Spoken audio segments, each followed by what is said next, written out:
ഡ്രിങ്ക്സിൽ എന്തോ ഒരു വെള്ളപ്പൊടി കലക്കി തന്ന് കുടിപ്പിക്കുകയും ബോധം പോകുന്ന രീതിയിലാക്കിയിട്ട് അവരുടെ വേറെ ആൾക്കാർ വരെ പോവുകയൊക്കെ ചെയ്തിരുന്നത് അങ്ങനെയാണ്.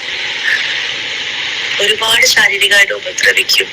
ഡെയിലി ഡ്രിങ്ക്സിലും ഈവൻ പച്ചവെള്ളത്തിൽ പോയി ഓരോന്ന് കലക്കി തരുന്ന അവസ്ഥയാണ് ഉണ്ടായിരുന്നത്.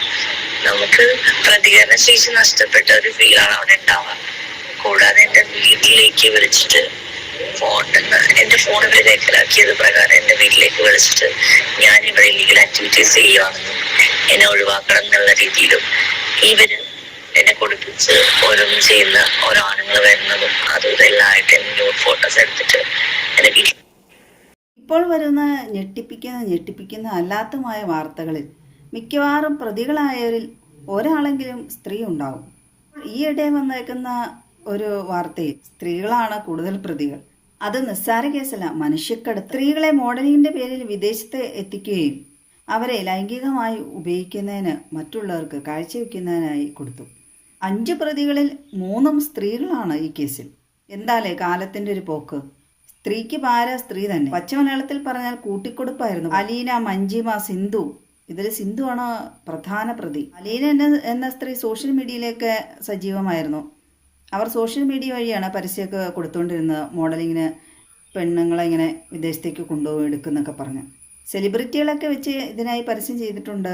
പെൺകുട്ടികളെ ഇത്തരത്തിൽ വിദേശത്തേക്ക് കടത്തിക്കൊണ്ടുപോയി പച്ചവെള്ളത്തിൽ പോലും അവർക്ക് ഡ്രഗ്സ് കലക്കി നൽകി മയക്കി കിടത്തിയാണ് അവരെ പീഡിപ്പിച്ചിട്ടുണ്ടിരുന്നത്. എന്നിട്ട് അത് മൊബൈൽ ക്യാമറയിലോ എങ്ങനെയൊക്കെ രഹസ്യമായിട്ട് പകർത്തിയെടുത്ത് അത് വെച്ച് അവർ ഭീഷണിപ്പെടുത്തുകയായിരുന്നു. പിന്നെ ആ രംഗങ്ങളെല്ലാം വാട്സാപ്പ് വഴി വേണ്ടുന്നവർക്കെല്ലാം അയച്ചു കൊടുക്കുന്നു. പീഡിപ്പിക്കപ്പെട്ട യുവതികൾ പരാതി കൊടുക്കാതിരിക്കാൻ വേണ്ടി ഇതുപോലെ ചിത്രീകരിച്ച വീഡിയോകൾ പരസ്യപ്പെടുത്തും. അതൊക്കെ വെച്ച് അവരെ ഭീഷണിപ്പെടുത്തുകയായിരുന്നു. എങ്കിലും 2-3 സ്ത്രീകൾ പരാതി നൽകിയിട്ടുണ്ട് ഇത്തരത്തിൽ പീഡിപ്പിക്കപ്പെട്ടവർ. പിന്നെ എന്തിനാണ് മോഡലിംഗ് എന്നൊക്കെ പറഞ്ഞുകൊണ്ട് ഈ സ്ത്രീകൾ ഇങ്ങനെ പോയതെന്നറിയില്ല.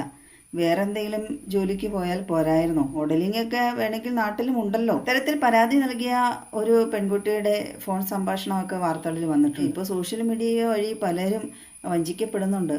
ആരെയും വിശ്വസിക്കാൻ കൊള്ളില്ലാത്ത കാലം. വിശ്വസ്തൻ ദൈവം മാത്രമേ ഉള്ളൂ. പ്രതികളിൽ ഒരാളായ അലീന എന്ന സ്ത്രീക്ക് ഗുണ്ടാ സംഘങ്ങളുമായിട്ട് ബന്ധമുണ്ടെന്നാണ്. വേറെയും കേസുകൾ അവർക്കെതിരെ ഉണ്ട്.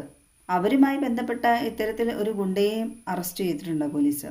അലീന എന്ന സ്ത്രീ ഈ പരാതി കൊടുത്തിരിക്കുന്ന പരാതിക്കാരിയെ ഭീഷണിപ്പെടുത്തുന്ന ഒരു ഫോൺ സംഭാഷണവും വാർത്തകളിൽ വന്നിട്ടുണ്ട്. ചേച്ചി കൂടെ നിന്നിട്ടുള്ള ഈ എന്ത് തേങ്ങയോട്ട് ഒരു കേസ് ഞാൻ ഡീറ്റെയിൽസ് എക്സ്പ്ലെയിൻ ചെയ്യുന്നില്ല. നമുക്കോ എനിക്കോ ഇപ്പൊ ഇക്കാക്കായാലും എന്ത് പണി എന്തായാലും കള്ളത്തനവും ഉടായ്പൊക്കെ കാണിച്ചാലും നമ്മൾ അണ്ണാക്കി തിരിച്ചു കൊടുക്കും. അത് ഞാൻ ചിലപ്പോ വിടുവായിരിക്കും, പക്ഷെ അയാള് അണ്ണാക്കി. ഇത്തരത്തിൽ സ്ത്രീകളെ ലൈംഗികമായി ദുരുപയോഗം ചെയ്യുന്ന ഇടപാടിന് 25,000 രൂപ മുതലാണ് ഈ സ്ത്രീകൾ ഈടാക്കിയിരുന്നത് ആവശ്യക്കാരിൽ നിന്ന്. അലീനയുടെ ആ ഭീഷണി സംഭാഷണത്തിൽ മറ്റൊരാൾ തീർച്ചയായും നേരിടും എന്നൊക്കെ പറഞ്ഞിട്ടുണ്ട്. ഇപ്പോൾ അറസ്റ്റിലായിരിക്കുന്ന അലീനയുടെ സുഹൃത്തായ ഗുണ്ടാ സുഹൃത്ത് ഔറംഗസേബ് എന്ന ആളായിരിക്കും ഉദ്ദേശിച്ചെന്നാണ് പോലീസ് ഭാഷ്യം. മോഡലിംഗ് പോലെയുള്ള കാര്യങ്ങൾക്ക് പോകുമ്പോൾ പണം, പ്രശസ്തി ഇത് മാത്രം മുന്നിൽ കണ്ടുകൊണ്ട് പോകാണ്ടിരിക്കുക. ഇത്തരം ചതിക്കുഴികളിൽ ചെന്ന് വീഴാൻ സാധ്യതയുണ്ട് എന്നും കൂടെ കരുതിയിരിക്കുക. വിദേശങ്ങളിൽ പോകുമ്പോൾ പുരുഷന്മാർ വരെ ചതിക്കപ്പെടുകയാണ്. ആടുജീവിതം സിനിമ തന്നെ ഉദാഹരണമാണല്ലോ.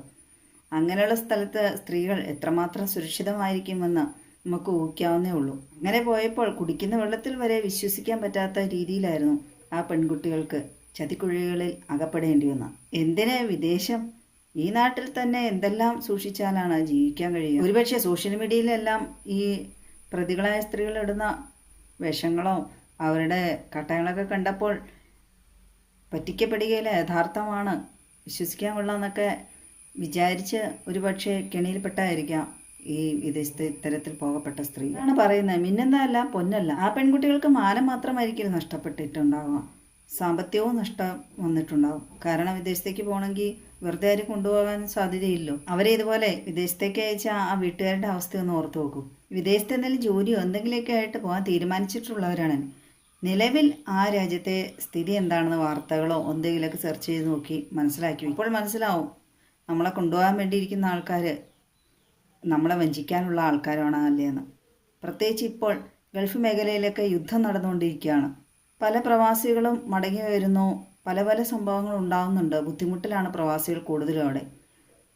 അപ്പോൾ അങ്ങനെയുള്ള രാജ്യത്തേക്ക് അങ്ങോട്ട് കൊണ്ടുപോകാം എന്നൊക്കെ പറഞ്ഞുകൊണ്ട് ഇങ്ങോട്ട് ആരെങ്കിലും വരികയാണെങ്കിൽ ഒരു സംശയം ബാക്കി വയ്ക്കുക. ഇത് സത്യമാണോ അല്ലയോ, കുഴപ്പമുണ്ടാകുമോ എന്നൊക്കെ ശരിയായ രീതിയിൽ ഒന്ന് അന്വേഷിച്ചും കണ്ടും പിടിച്ചിട്ടൊക്കെ പോകാൻ ശ്രമിക്കുക. ഈ പെൺകുട്ടികളെ കടത്തിക്കൊണ്ടുപോയ രാജ്യത്തിൻ്റെ പേര് ഞാൻ മനഃപൂർവ്വം എടുത്തു പറയാത്തതാണ്. കാരണം ആ രാജ്യക്കാർക്ക് ഒരു ദോഷം വേണ്ടല്ലോ എന്ന് കരുതി. കാരണം അവിടെ ഇപ്പോൾ യുദ്ധം നടക്കുന്ന രാജ്യമാണ്. അവിടെ പല മേഖലയിൽ പല രാജ്യത്തു നിന്ന് പ്രവാസികളായിട്ട് പോയിട്ടുള്ളവരുടെ എല്ലാം ജോലി നഷ്ടമാവുന്നു.